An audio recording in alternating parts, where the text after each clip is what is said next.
right after they've had their fill. The males join together to hunt as a team. They target the older bulls that trail behind the main herd. These bulls may be past their prime and top-heavy, but they can still put up a fight.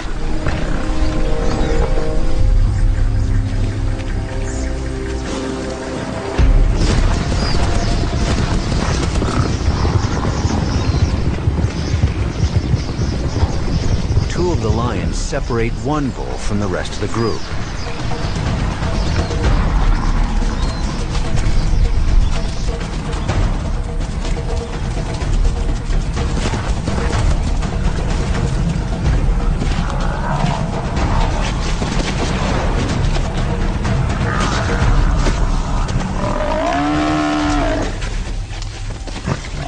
This bull is more fit than he looked. He's too big and powerful for a frontal assault. They have to work from behind.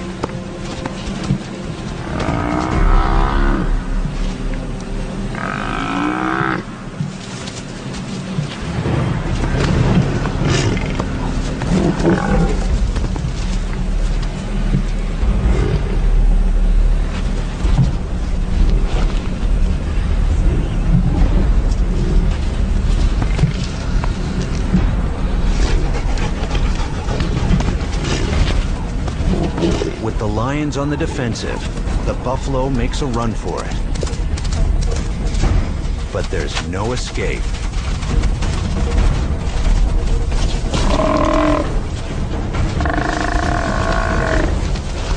This will be a battle of attrition.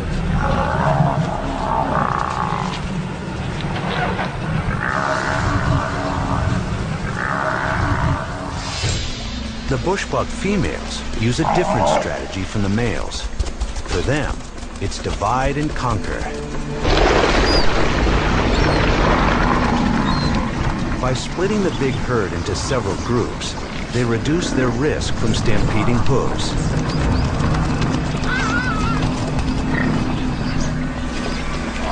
Just inside the forest, a lioness sizes up one of the splinter groups.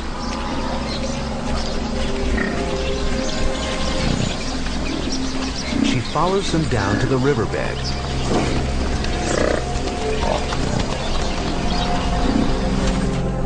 The other lionesses can head off any escape.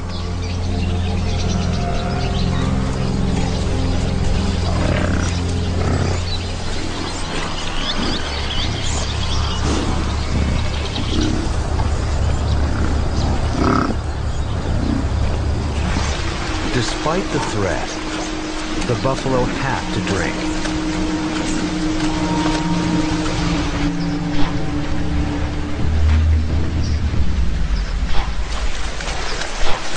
After most of them have finished, the lioness surveys the riverbed, looking for a target. Among the stragglers is the same calf that was almost left behind earlier in the season.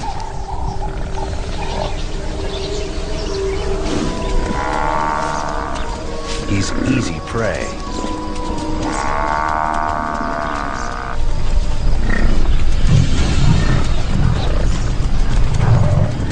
But the lioness loses sight of him in the milling crowd.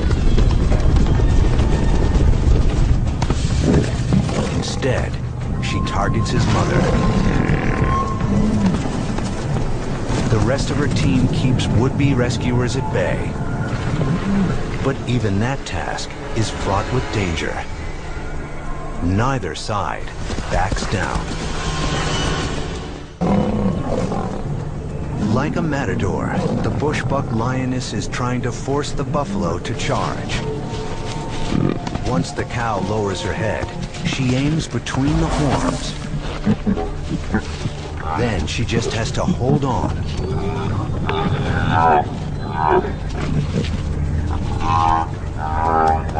Eventually, help arrives.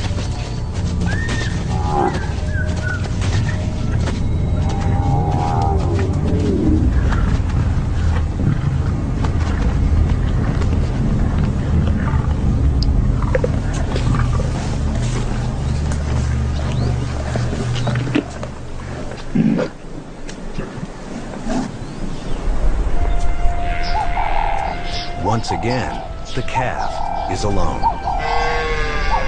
And this time, there will be no happy reunion. But even cruel fate cannot defeat this young buffalo. Despite the loss of his mother, he falls in line with the moving herd. If he can bond with the old males bringing up the rear, they'll protect him until he's strong enough to fend for himself. While the lionesses took down the cow, the pride's males battled their bull to the point of exhaustion. They, too, finally prevailed.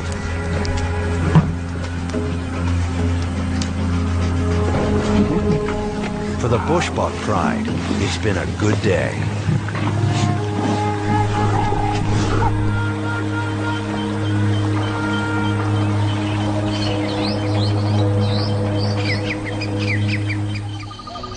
As for the herd, after months of attacks, they're about to get a reprieve, at least temporarily. Not all lions in Ruaha hunt buffalo. The herd is moving into the territory of the Kumi pride, who will let them graze in peace. The name Kumi is Swahili for 10 because there are 10 lions in this pride. The lioness who leads them is a master tactician.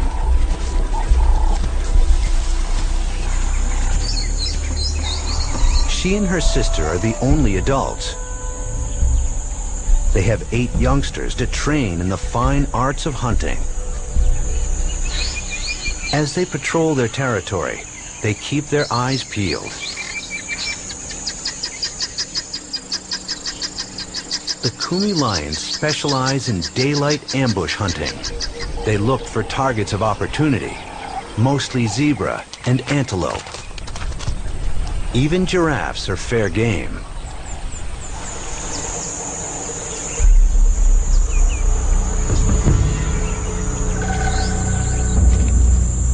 When one ambles past the young lions resting in the shade, they're quick to take notice.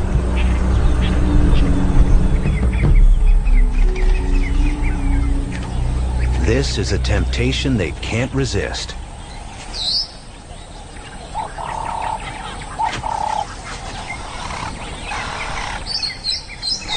The trick is getting close enough to launch an attack before they're spotted. The giraffe's best defense is a long stride, but the lions are in hot pursuit. One young female shows promise as a hunter, but she's not quite ready to take down this giant. The youngsters made a tactical error by striking too soon. The giraffe outpaces them.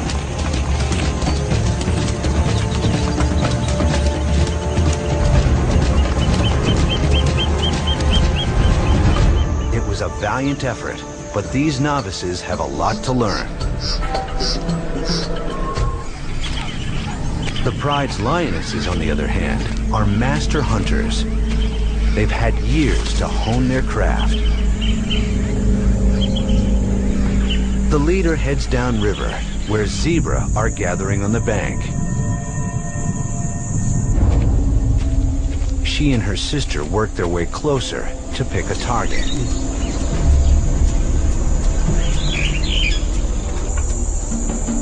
Baboons and impala have chosen the same watering spot. So has a group of buffalo. The lions can't afford to spook these bystanders. If they raise an alarm, it would spoil the attack.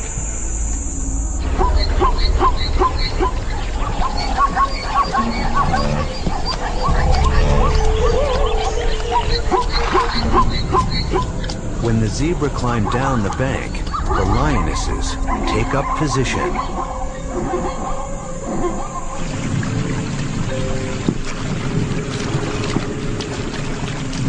Down on the river, the impala are making trouble. Males are going head-to-head, challenging their rivals and defending their mates.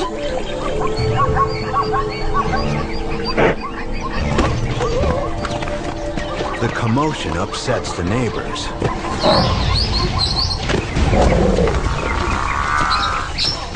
The animals begin to scatter. For the hunters, it's now or never. The leader makes her choice on the run.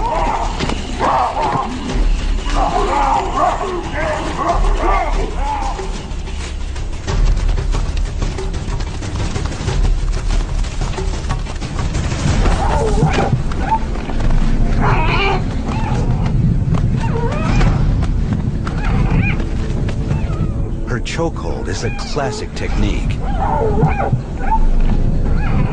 And her sister helps complete the kill.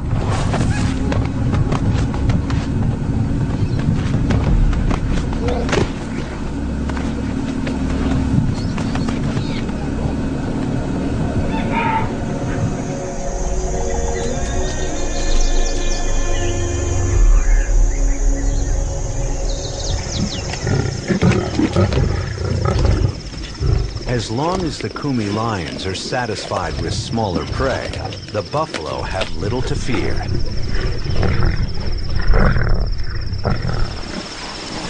But even here, the herd isn't completely safe.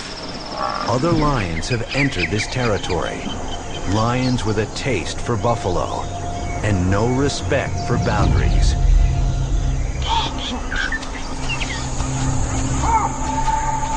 This is an unusual pride, the Inja. Their name means hungry. It's a good description for these lean cats. The group of 15 lions has its own territory. But to satisfy their hunger for buffalo, they trespass on the territories of at least 5 other prides. Just like human poachers, they depend on stealth and speed to make clandestine kills, while trying to avoid the local residents.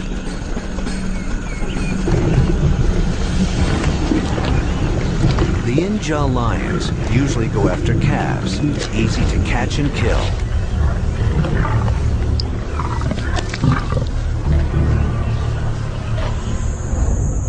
Today, they're hunting in the Kumi Pride's territory. But they're playing a dangerous game. If they're spotted by the Kumi, they risk being attacked.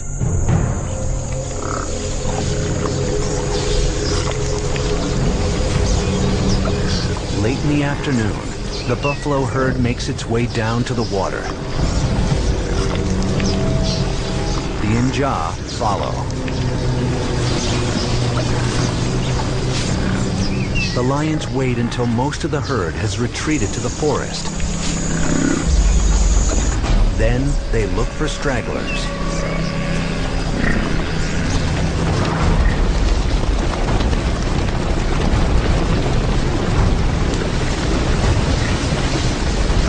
The Inja single out a calf.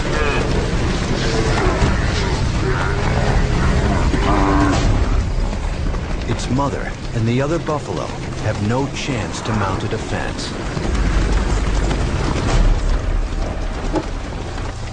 The lions finish off the calf quickly. The herd has suffered one more loss. Fortunately for the young orphan calf, he was not the one targeted.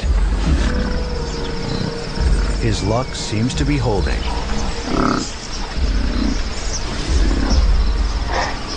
But there are still harsh trials ahead.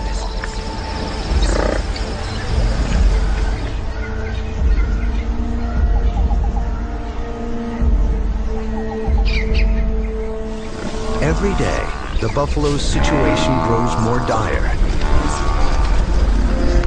By late summer, most of the streams have dried up completely. The buffalo herd's weakest members won't survive the next few months. Many of the lions are suffering too.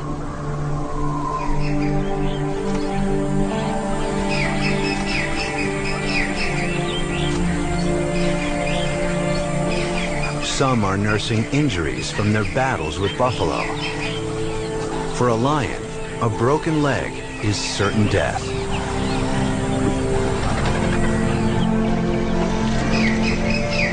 Others are forced to rely entirely on scavenging to survive. This lioness must compete with jackals for her share of the scraps.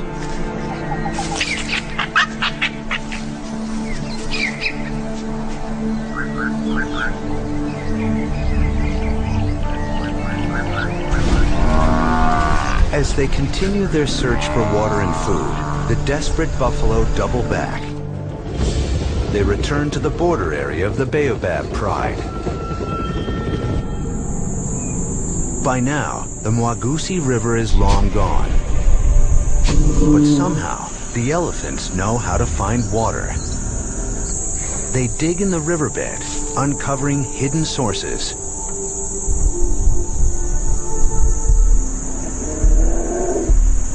Other animals take advantage of the new water holes.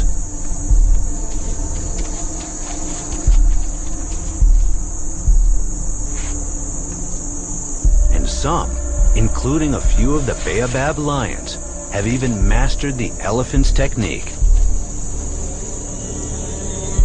They are desperate for water, just like all of Ruaha's inhabitants. With the lions monopolizing this site, the buffalo must move on.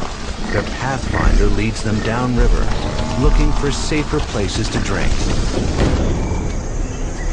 But danger lurks everywhere in the Baobab territory, and recently, a new threat has arrived. There are strangers on the prowl, 4 big male lions.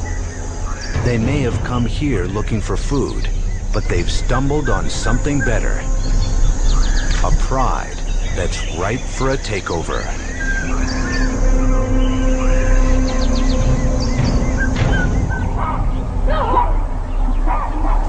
The intruders make their presence known gradually, marking trees and bushes along the main game trails.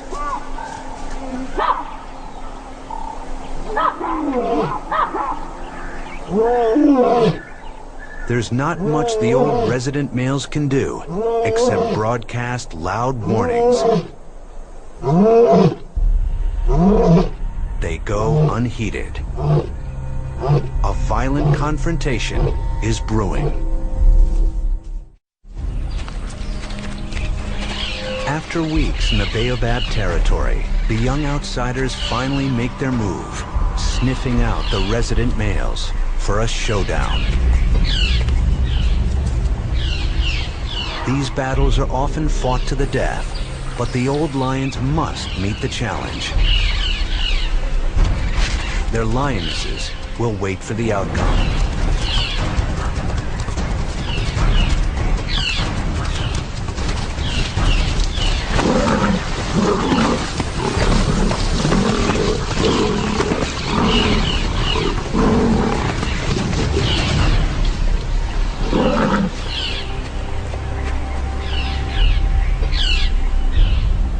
The battle is short and one-sided. The old Baobab males are beaten and forced into exile.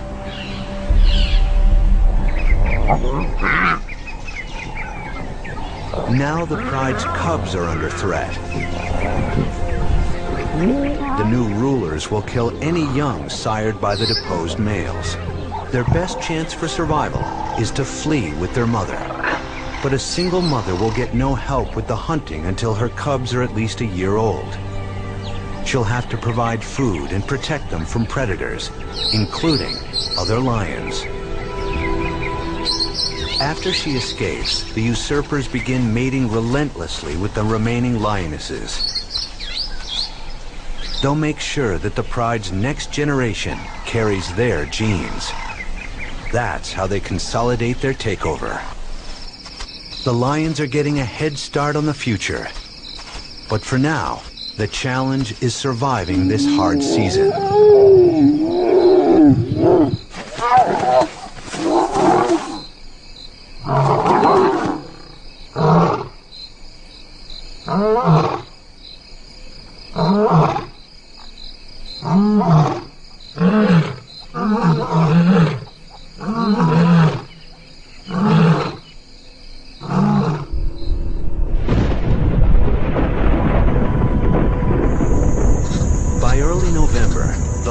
escape is bone dry. Ruaha's residents have reached the limits of survival.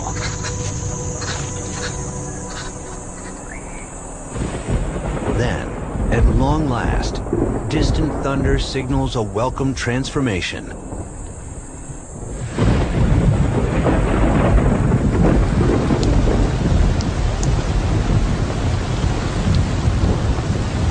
After 7 months, the rains are returning.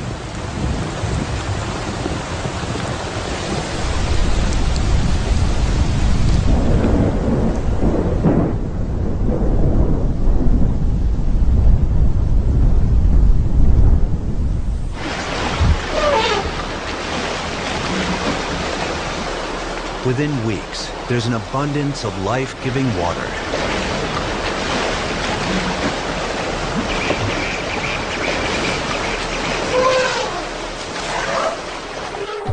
Animals no longer have to congregate at dwindling pools. Instead, they fan out across the green savanna, where the tributaries are now full and the grass is lush.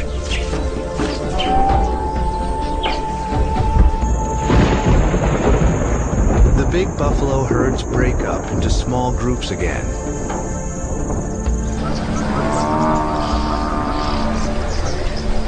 Once they disperse, they're far less vulnerable to attack.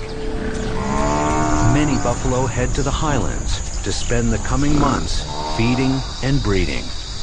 Calves that survive the dry season, including the young orphan, will have a chance to grow up in safer surroundings. For the lions, the rains are welcome, but new conditions bring new challenges. With their prey scattered, they have to hunt over wider distances, relying on tall grass for cover.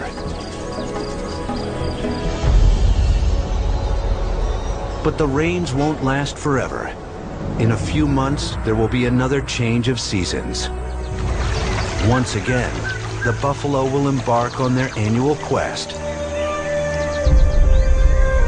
And once again, the lions will be waiting.